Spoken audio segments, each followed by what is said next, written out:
It started with the envelope, thick, beige, official-looking, the kind of envelope that carries the weight of government ink and irreversible decisions. It came one rainy Tuesday morning, slipped through my mailbox among bills and circulars.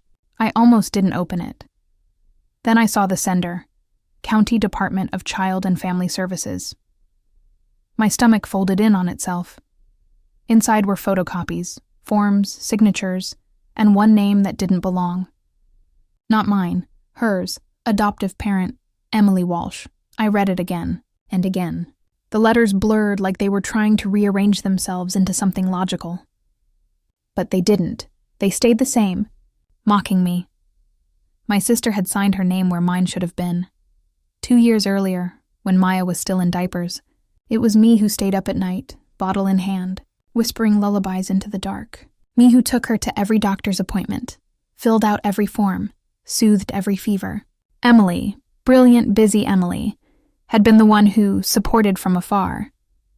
When the social worker first came around, she was impressed with our shared caregiving. She'd said, smiling, "What a beautiful example of sisterhood." What she didn't know was that Emily had already started rewriting the story. I don't know when she found her way into the paperwork.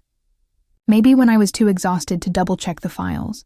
Maybe when she offered to help with the legal side because she understood bureaucracy better.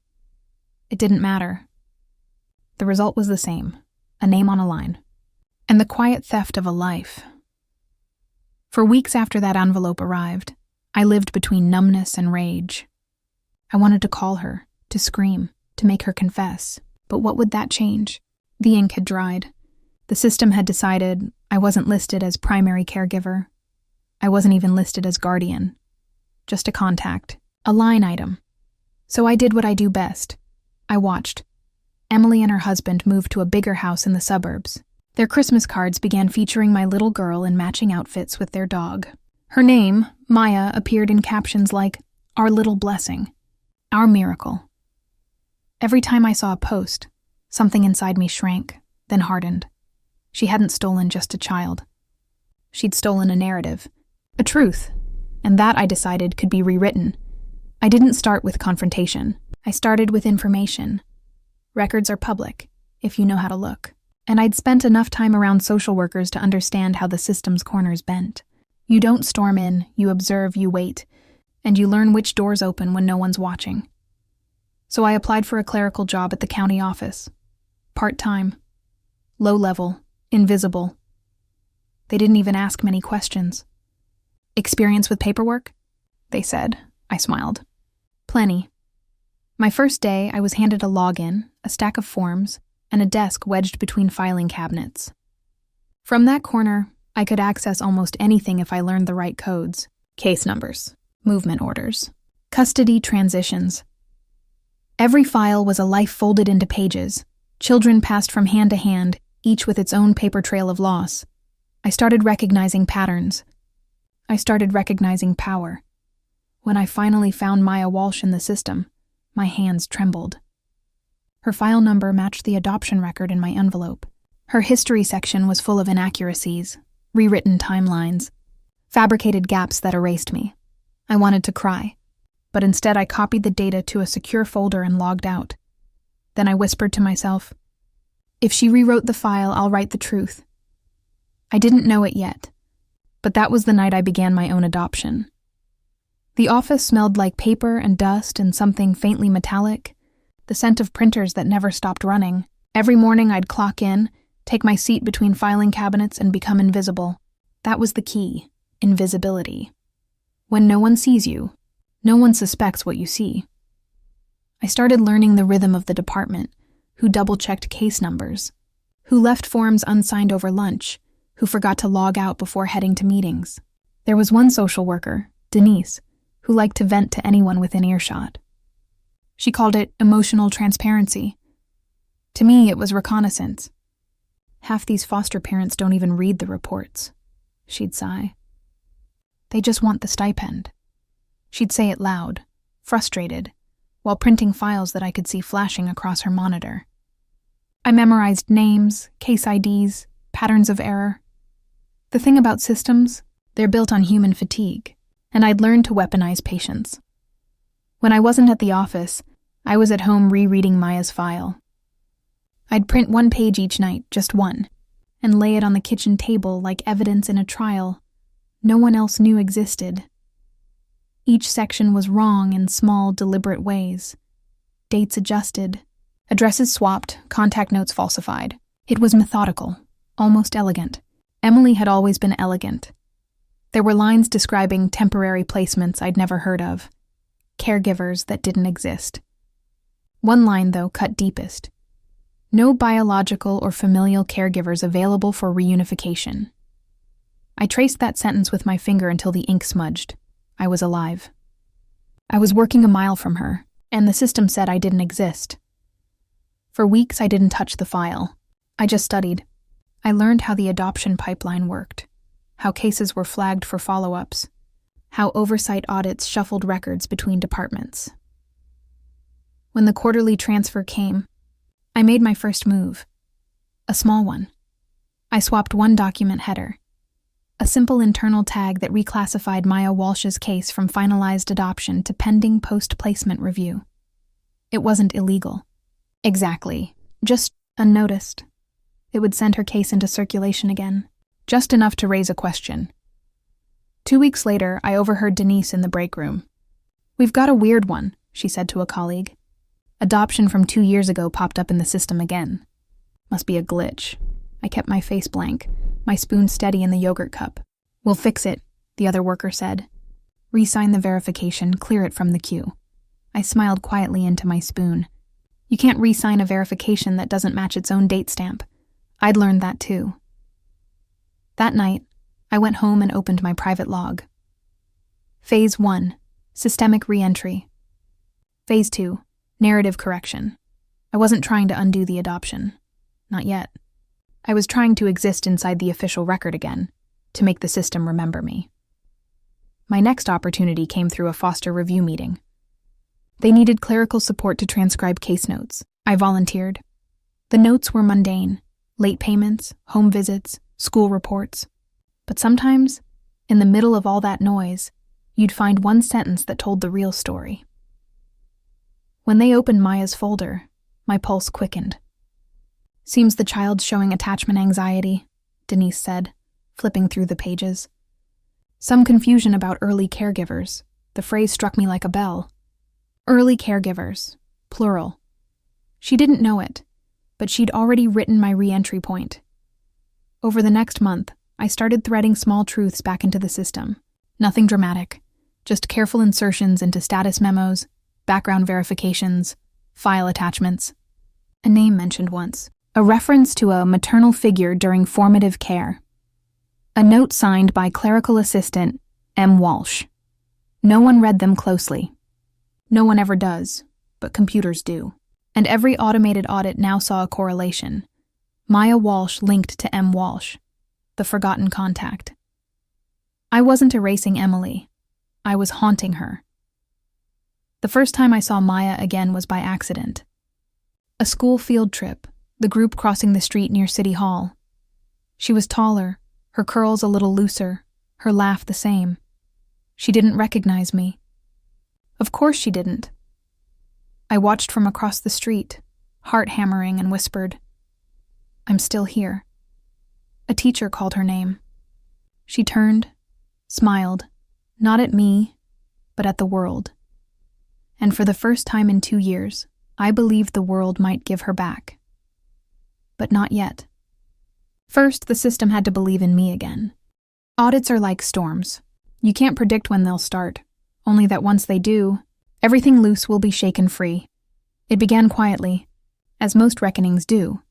An internal email about inconsistent data cross-referenced in archived adoption files. The message was forwarded, seed, re-forwarded again, until it landed in the inbox of someone who believed they could fix it. I'd made sure of that. 2 weeks later, our floor supervisor called a meeting. Her tone was brisk, neutral, the way people sound when they don't yet know they're in trouble. "We've been flagged by state review," she said, tapping a folder against her thigh. "Just a small sample, random selection for quality control." I looked down at my notes, pretending to write. The folder had a color-coded tab I recognized. Green. Adoption. 2-year-old cases. Exactly Maya's category. That afternoon, Denise came to my desk, sighing heavily. "Guess which file they pulled?" she said, dropping a printout. Walsh. That weird one with the post-placement glitch. My heart slowed. Not sped up, slowed. Like it was conserving its beats for what came next. "What's the issue?" I asked carefully. "Dates don't line up. There's a duplicate caregiver record. Some M. Walsh person system thinks it's maternal." She laughed lightly. "Probably a database hiccup. But still, paperwork like this makes us look sloppy." I smiled. "You're right. Sloppy's dangerous."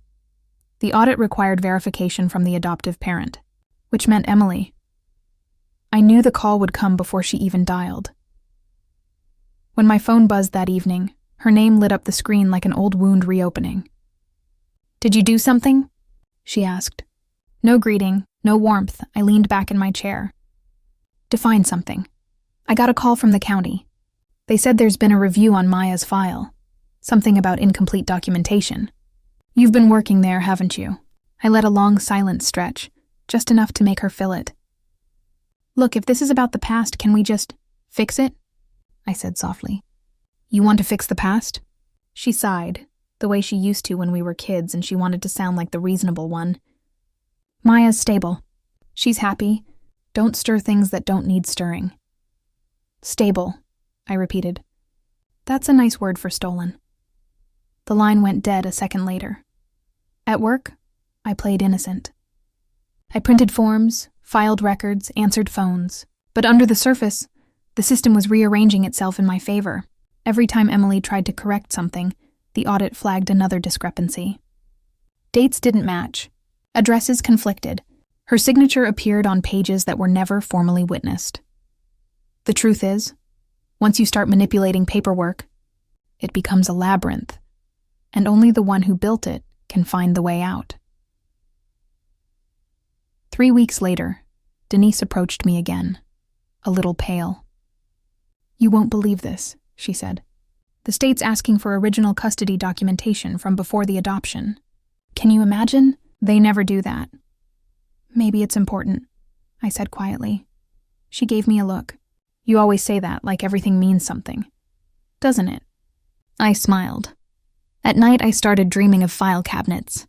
Endless drawers sliding open, paper whispering like leaves. I'd wake up to the sound of my printer running, heart pounding, sure that someone or something was rewriting everything I'd done. But every morning, the system told me the same thing. My corrections held. My edits were invisible. The file now listed M. Walsh, maternal guardian, prior placement. It wasn't enough to change custody, but it was enough to question history. Emily showed up at my apartment one Friday evening, unannounced. Her car idled outside like it didn't trust the neighborhood. When I opened the door, she was holding a copy of the audit letter. "What do you want from me?" she asked. Her voice trembled, not from guilt, but from something closer to fear. "The truth," I said. "Written down. Where it belongs." "This isn't how it works," she snapped. "You can't rewrite official records like a diary." "You did," I said simply. She froze. I stepped aside so she could see the living room, my table covered in printouts, charts, notes, copies of her own forged forms. "You think the system's on your side," I said. "It's not. It's on whoever knows how to read it." She left without another word. Her car's headlights lingered against my window before fading. That night, I opened Maya's file one last time. The parental comments section was still empty, so I filled it. The child displays strong emotional intuition and resilience. She remembers being loved before the papers said she wasn't. I saved it. No one would flag it. It read like a note from any caseworker. But it was mine. The audit wasn't over. Emily would try to fix what she could, but by then the cracks would be too deep. Paper doesn't forgive pressure. It folds, it creases, it tears. And when it does, the truth seeps through. The audit stretched into summer. Files moved like weather fronts, slow, heavy, inevitable. In the office, whispers began to bloom. 2 adoption cases had been temporarily suspended pending review. both connected to the same regional officer. No one said names, but everyone knew who'd handled the paperwork. Emily's name floated in those rooms like a rumor that had finally learned to speak. By August, the department was a storm of paper and speculation. Supervisors pulled random staff for questioning. Denise stopped gossiping altogether. When she passed me in the hall, she only muttered, "Weird things happening in records lately. Almost like the system's rewriting itself." I smiled softly. Maybe it's just remembering. One afternoon, my supervisor handed me a sealed envelope. "The audit team's sending this to you directly," she said. "Apparently you were listed as clerical support on one of the files under review." I nodded, trying to hide the tremor in my hands. Inside, there was a single sheet of paper. An updated record. Case ID 092NW-13. Status: Post-placement review.